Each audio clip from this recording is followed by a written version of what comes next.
I'm Ebong. And I'm Sonya. And today we're dishing with you from Farmers and Fishers, which is in Georgetown's waterfront, right down by the fountain. Can you see us past all this food?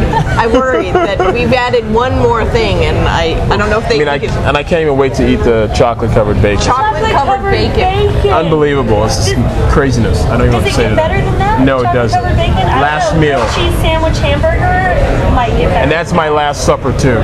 Literally. It looks so great. I mean, this is a new place. You might think that it's old because it looks like something that's been here before. Check it out. Old spot, new people. That's right. New yumminess. We are dishing today with Tim Holbert from the American Veterans Center.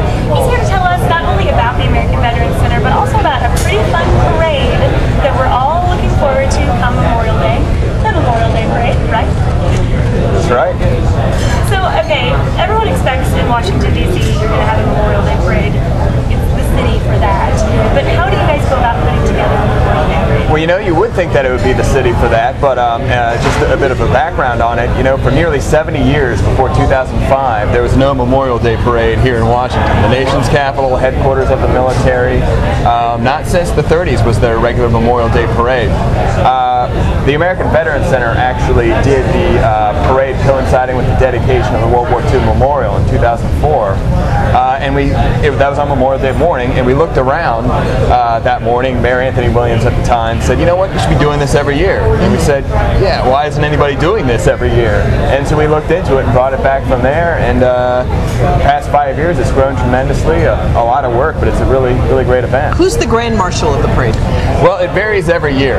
This year's Grand Marshal will be General Peter Pace, former chairman of the Joint Chiefs of Staff. We're doing a bit of a tribute to the Marine Corps this year. So, you know.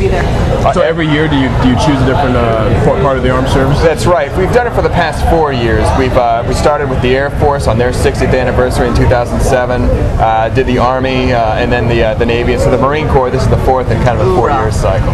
I get excited about you're going to have to recycle that because we don't have that many branches of the military. Coast Guard. That's right. Okay, well, he's in the 5th year. You can have it. You can have the parade on the Potomac. Oh. Done. I'll send you an invoice. Yeah.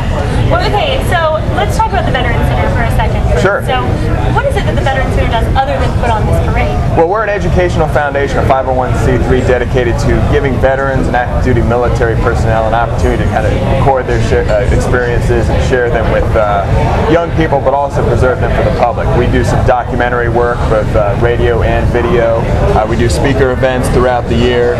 And of course, the parade is growing and growing and taking up a lot more of our bandwidth, but it's become such a great event. Are you a former military guy? I'm not, actually. I came out here about 7 years ago after college, and I saw the organization. It was kind of up and coming at the time, so this would be really a chance to give something back. It was right around the time of the dedication of the World War II Memorial, and so we were doing a lot of work with World War II veterans. And you know, they really sacrificed a lot for us. I thought, well, maybe this is kind of a chance to do a little something for them, and it's just gone from there. Well, speaking of sacrificing a lot for the World War II veterans, I think there's an initiative called the Remember 1945, is it that where you're looking for young people to carry pictures in the parade? Can you tell us about that? Absolutely right. Well, there's a segment of the parade. It's called part of the Spirit of 45 campaign. That's right. And there'll be a number of young people. It's part of that initiative who will be carrying photos of World War II veterans throughout the parade. Again, it's kind of building that connection between the different generations, which we really try to do. We're losing our World War II veterans, especially if you don't talk to your grandparents about this, or you don't talk to someone in your life who's had this experience, you don't really get it firsthand. It's hard to know where to go to find out about it. But you all provide the ability for people that didn't have grandparents they could talk about it, or they didn't get a chance to before they passed away, to share that story. Yeah, absolutely. Absolutely. So not only active members of the military, but also others, veterans who...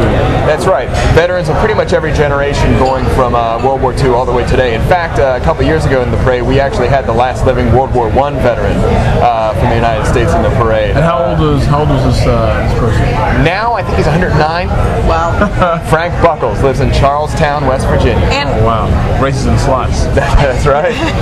I think he does that on his side time. So it's keeping him young. He's keeping stand yet. All right, so when the parade goes from where to where, how can we see it? Where's the best spot to watch? It's on Constitution Avenue between 7th and 17th Streets. All along that route is is a great place to see it. The National Archives steps actually make for a great view. It's kind of like your own grandstands of sorts. There'll also be some pre-parade activities and music performances starting at 1 o'clock on the afternoon of May 31st. So let's talk about some of the performers that are in the parade. Are you bringing bands from around? Will the Ballou High School Band be there? Absolutely. That is a parade. Then that is a Ballou High parade. School Band is in every year. In fact, they'll be helping to lead the parade towards the front with some of our grand marshals in the parade, along with the Marine Corps Band. But we'll have all kinds of different marching bands throughout the parade. We actually have Anthony Kearns from the famed Irish Tenors will be singing Amazing Grace during the National Moment of Remembrance at 3 o'clock p.m. And then we'll have a number of other celebrities throughout. Gary Sinise, Lieutenant Dan from... Hugh O'Brien will be there. There a lot. Wyatt Earp. Hugh O'Brien from Wyatt Earp in the 1950s.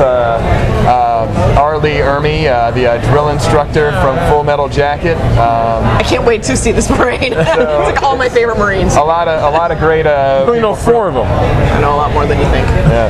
Well, the Marines are her favorite, so this is her year to watch the parade. There should be a little tattoo kiosk there, just in honor of the Marines. Speaking of which, what other festivities are going on besides the parade? Well, there's all kinds of things going around town. The parade is what we put on, but of course, you have the National Memorial Day concert the evening before, which Gary Sinise and Joe Mantegna, both of whom are in the parade, will be co-hosting. Throughout the weekend, there's wreath-laying ceremonies at the different war memorials, Vietnam, World War II, the Air Force Memorial, and Arlington, of course, on the morning of Memorial Day. So really, if you're in town, it's a great way to make a whole weekend of it, not just come down for the parade, but really come down and see everything that's going on. And a great way to honor the veterans because there's only one Memorial Day, but we really should honor them every day for that sacrifice. So thank you for the work that you're doing with the American Veterans Center, and as always, thank you for joining us here